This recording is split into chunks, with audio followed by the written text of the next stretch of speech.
Reflexão das origens. Estamos aqui conversando com Oswaldo Faustino, o homem que veio nos trazer informações novas da velha terra, chamada África. Prestem atenção e irão gostar profundamente desse novo ensinamento que ele nos trará. Faustino, a palavra é tua. Então, aproveitando o nome do programa, que é exatamente reflexão, né? Eu acho que é isso mesmo. O que está faltando muito é, como eu comecei falando desse espelho, falta o reflexo e a reflexão, né? São duas palavras muito parecidas, né? Ou seja, eu me vejo... São complementares, né? Pois é, mas elas, na verdade, elas trazem em si, no seu bojo, tudo aquilo que nós realmente precisávamos. Era nos ver e nos refletir. Ao nos refletir, nós nos reconhecemos, né? E quando você se reconhece, você se fortalece. Quando você se reconhece, você se identifica. E se você se identifica, você não está mais sozinho, né? Esta é a proposta. Essa é a grande proposta.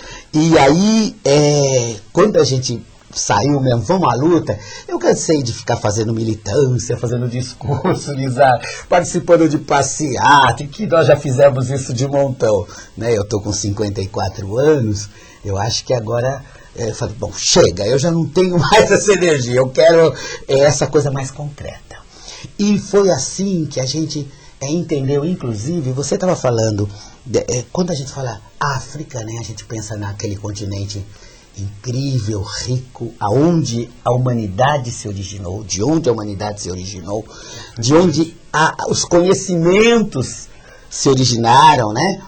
E a gente entendia que a oralidade, a tradição oral, era o que não deixava você perder o elo, perder a origem. Você vai como uma espiral avançando para o futuro, mas sempre pensando na raiz, sempre respeitando a raiz.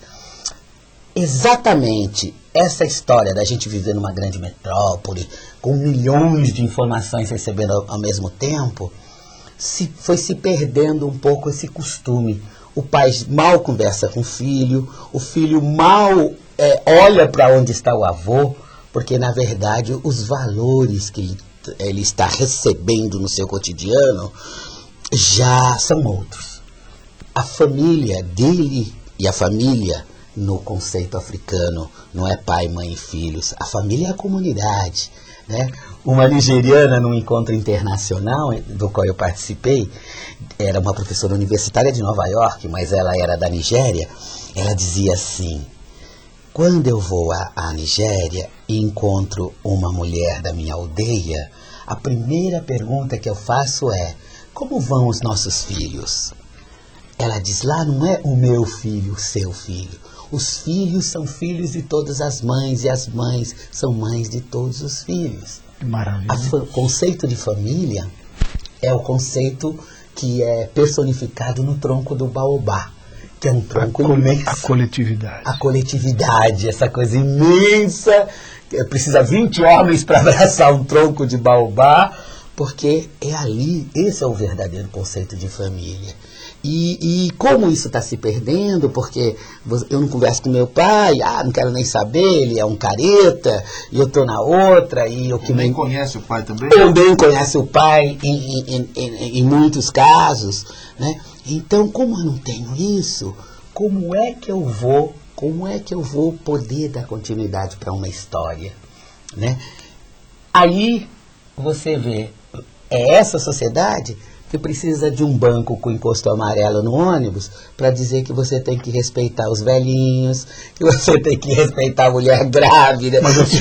Mas assim mesmo existe aqueles que não respeitam. Que resistem, que fingem que estão dormindo. Quer dizer, olha, meu amigo, é claro, se você perder o elo, o velho quer mais, é que vá para o asilo. Se tiver uma herançazinha, que morra logo, né? Que é para me deixar algum. Então, toda essa preocupação faz com que a gente retome, né? Retome essa luta. A origem deste comportamento desqualificado estaria na cultura ocidental? Não, eu também não, eu não sou tão pensando na guetização de uma cultura, que a nossa cultura é frente à ocidental. Não é essa coisa. Eu acho que o maior problema está na anulação de um pensamento, no anular de uma forma de ser e pensar, na preocupação que já começa bem lá atrás, na própria escravidão, quando a primeira coisa que tiravam do africano era a liberdade. A segunda era o nome. Se nós lembrarmos do filme Raízes, Negras Raízes, a gente vai ver que o Kunta Kinte briga o tempo todo para defender o seu nome. Porque o seu nome é a sua essência. A vida já não era tão importante quanto o nome. Porque é o nome que garante a vida. Eu sabendo quem eu sou o Kunta Kinte. Eu sou o Kunta Kinte. Eu sou o Kunta Kinte daquela aldeia, daquele povo que tem aquela forma de pensar, que aprendeu a fazer isso, que faz aquilo, que respeita a sua ancestralidade, etc. E a primeira coisa que o escravizador fazia era dar um nome novo. Batiza e dá um nome novo. Se eu falar mal da cultura ocidental, eu não posso falar mal da cultura ocidental, porque eu para poder me comunicar, uso uma linguagem da cultura ocidental, uso o raciocínio da cultura ocidental, uso o meio de comunicação da cultura ocidental. Então, não é a cultura ocidental, mas é o desrespeito a uma essência. Porque o próprio Ocidente nasceu muito parecido. Acontece que a ideia de que é a renovação, é o moderno, é o avançar, é o capitalismo, é a grana, vamos em frente. A rapidez, a rapidez. Então não dá para respeitar o nosso tempo. Você falou em rapidez, eu pensei no conceito de tempo. Né? Eu fui ao Maranhão, num encontro promovido pela Fundação Palmares, que discutia a religiosidade afro-brasileira. Aí eu tô lá no hotel e tal, acordei de manhã e falei, nossa, é cedo ainda para a primeira palestra, eu vou ao mar. E onde é que fica o mar? O cara falou, desce essa rua aqui, lá no fim da rua é o mar. Quando eu chego, tem uma coisa parecida com estação de trem, tá? Uns banquinhos e tal. Onde é o mar? O cara falou, aí eu olho, era um areião, infindável. Eu falei, ele tá brincando comigo? Eu falei, que esse povo aí, eles só estão esperando o barco que vai para Alcântara. Eu estava em São Luís. O barco que vai para Alcântara. O cara tá tirando sarro. Eu falei, cadê a água, né? Ele fez, calma, moço. Espera o mar acordar. Quer dizer, aí vai virar, claro, dentro da condição, espera a maré cheia, meu amigo. Então, não, espera o mar acordar. Não adianta você dizer que vai estar às 9 horas, às 10 horas em Alcântara. Você vai estar em Alcântara quando o mar acordar, chegar aqui e trouxer o barco. Aí você sobe no barco e vai para Alcântara. Então o conceito de tempo de uma cidade que é capital do estado do Maranhão é diferente do meu conceito de tempo para poder chegar aqui no estúdio para te dar a entrevista. Ai, nossa, eu preciso ir porque eu marquei 1 hora com o Lissário, né? Não, o conceito de tempo, espera o mar acordar, né? Então, é outra história, né? E é exatamente essa nossa sensibilidade para entender que o tempo é diferente, né? Que a nossa forma de ser e pensar não é melhor, mas é diferente. E pode enriquecer, inclusive, porque se a gente pensar nas contribuições todas que a África deu para a cultura ocidental, a gente já não acha mais onde é que uma separa da outra. A grande verdade, justamente, nesta questão, é esta continuidade da contribuição, que as influências se desdobraram, quer dizer, a questão Egito e Grécia. Né?